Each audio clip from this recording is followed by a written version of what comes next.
இதுவரையிலும் நான் உங்ககிட்ட ஷேர் பண்ணுங்க அப்படின்னு சொல்லி எந்த வீடியோலையும் கேட்டது கிடையாது. தயவு செஞ்சு இந்த வீடியோ முழுசா பார்த்ததுக்கு அப்புறம் எல்லாரும் ஷேர் பண்ணுங்க. என்னடா இந்த வாழ்க்கைன்னு தோணுதில்ல, அவங்களுக்காக நான் எழுதினது. ஒண்ணுமே இல்லைங்க இந்த வாழ்க்கை. அடிப்படையை மறந்துட்டு ஆடம்பரத்தை நோக்கி போனதுனால வந்த கொடுமை தான் ஊரு விட்டு ஊர் போய் கஷ்டப்படுறதெல்லாம். இப்படி வாழ்ந்தா போதாதா?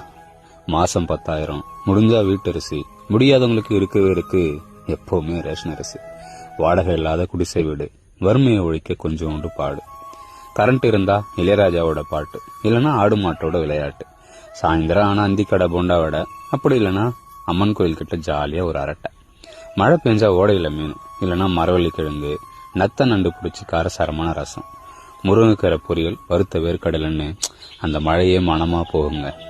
வெயிலுக்கு எப்பவுமே நுங்கு, அப்படி இல்லைன்னா திருட்டி இளநி, எப்பயாச்சும் கல் எடுத்து அடிச்சு ருசிச்சு ரசிக்கிற அந்த ஒட்டு மாங்காய், வாரத்துக்கு ஒரு முறை மீன், இல்லைன்னா சாம்பார் ரசம், பொங்கல் தீபாவளிக்கு மட்டும் அடுப்பங்கரை போக ஆசைப்பட்ட கறி, ஆலமரத்து ஊஞ்சல், இருட்டுக்கு ஆகாச நிலவு, அப்பப்போ சின்ன சின்ன சண்டைக்கு அண்ணன் தம்பி, அத்தை மாமா, அக்கா தங்க, பெரிய பஞ்சத்தப்பன், காலையில கழனிக்காடு, வாய்க்கா வரப்பு, இயற்கையான காத்து, நிழலுக்கு மரம், பசிக்கிற நேரம் பம்பு செட்டு பக்கத்துல பழைய கஞ்சியோ கூழோ, அதுக்கு தொட்டுக்க மலாட்ட ஊறுகாய், எண்ணெய் வச்சு குளிக்க ஏரி, குளம், கிணறு, குட்டன்னு இப்படியா போக வருஷத்துக்கு 2 முறையோ இல்ல 3 முறையோ புது துணிங்க.